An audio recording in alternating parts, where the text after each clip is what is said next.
I want to talk about this situation even further by bringing into the program right now Ivana Stradner. She is with the Foundation for the Defense of Democracies. Ivana, good to have you. So good to have you. Thank you.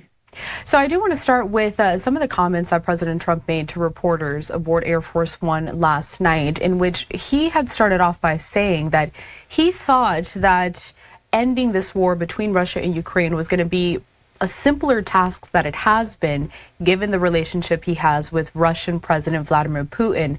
Can you talk to us a little bit about why it's become so complex and why it continues to drag on?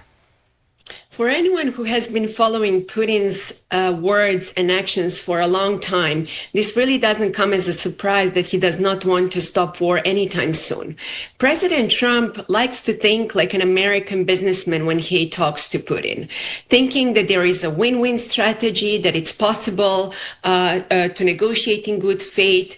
But Putin doesn't think like that. Let's not forget that he was a KGB guy where deception is not only welcomed but encouraged to manipulate his opponents.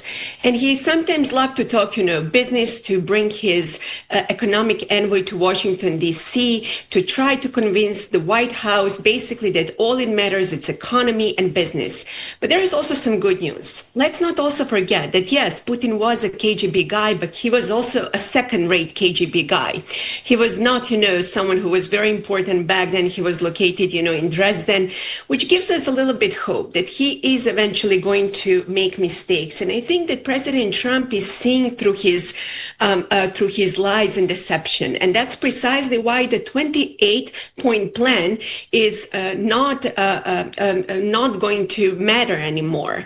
I think President Trump is going to have very difficult choices that he has to make, given that Russia is not willing to give an inch. My concern is that right now, with the new negotiation between the United States and Russia will just try to buy more time to seek so-called ceasefire, and then to use that time to reposition its military and to continue.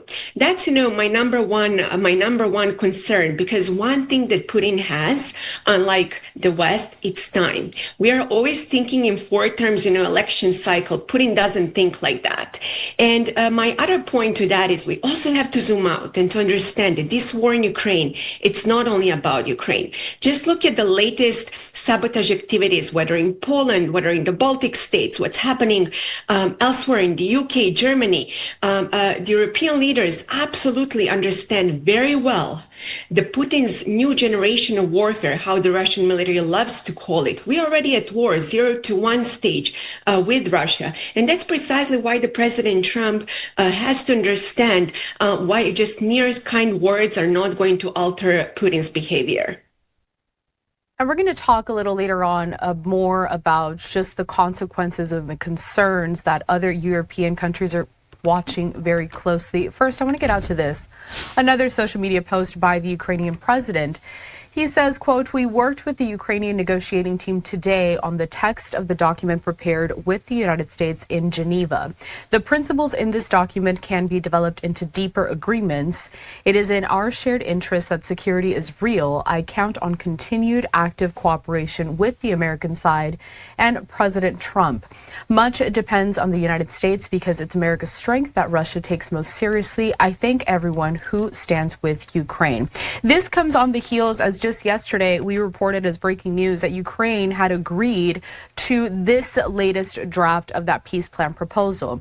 But of course, Russia still has to agree as well. And the thing about that is that Russia agreed to that first draft, the initial one that we have gotten.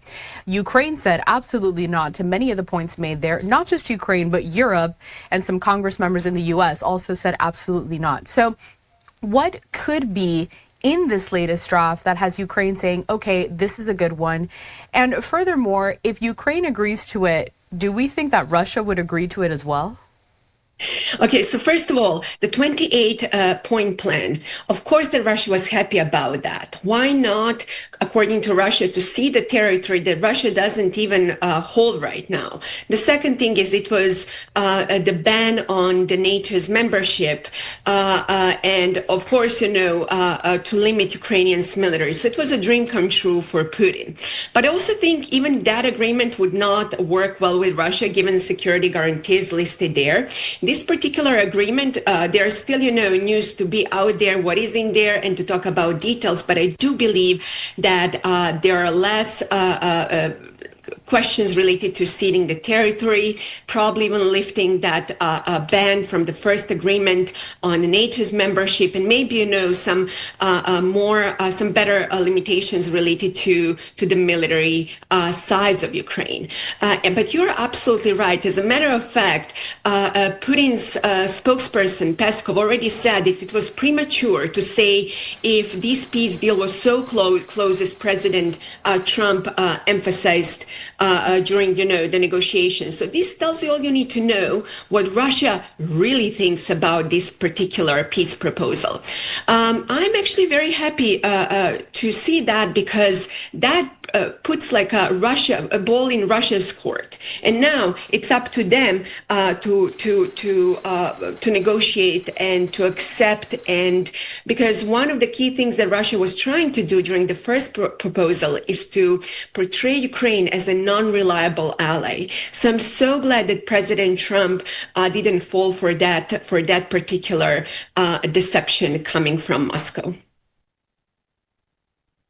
I now want to turn our attention to some of the concerns that European countries have. So with the United States, it's in a unique position because they have reached hegemony. So we have, large bodies of water that really protect us from any kind of ground, invasion, similar to what Ukraine saw with Russia. European countries that are near Ukraine do not have this. So they have particularly high stakes when it comes to this peace plan proposal. In fact, as you had said before, some of these countries have already reported the fact that Russia has violated some of their airspace, and they're worried if Russia does get what it wants with Ukraine, that Russia is not going to stop. So what are European countries doing at this time to make sure that they are protected no matter what happens with this peace deal? I absolutely understand why European leaders are not happy. We're not happy about the 28-point plan, because Europe is very concerned about so-called Russia's new generation of warfare, because they understand very well that Putin is not going to stop at Ukraine. This is only one place that Putin where he wants to use a military force. He doesn't have to roll on tanks and jets in places such as London, Paris, Berlin.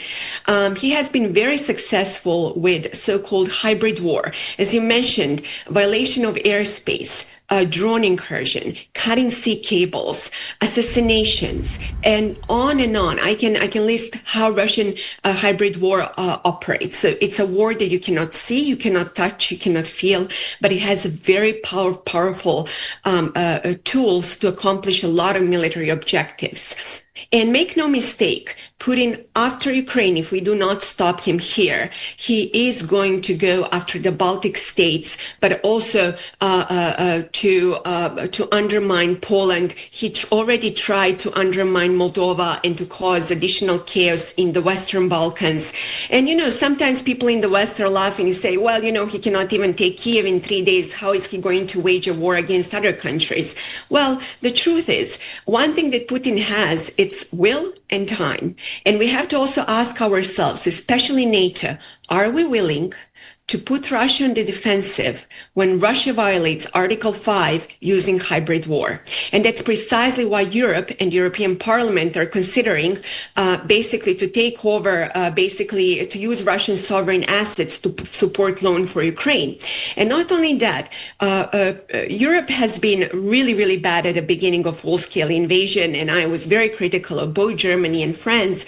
Now the situation is a little bit different, because I think both Paris and and Germany, they understand very well Russia's next plan, and they are considering, how to support Ukraine. So President Trump is absolutely right that Europe has to take more initiative. And I think for the past few months, they have been taking more initiative. The problem is that many countries in Europe were not ready for this war in 2022.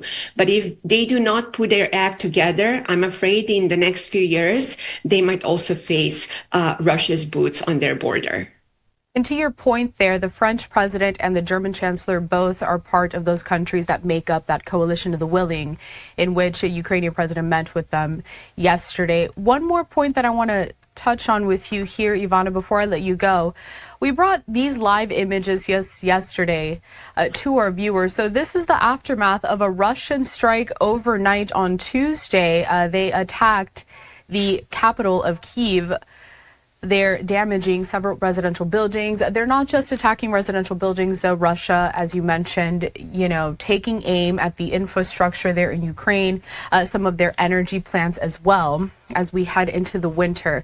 One of the biggest questions at this point is, does Russia even have an incentive to stop this war and to reach a ceasefire? Because to one of the points you made earlier on today, Russia could play the waiting game at this time.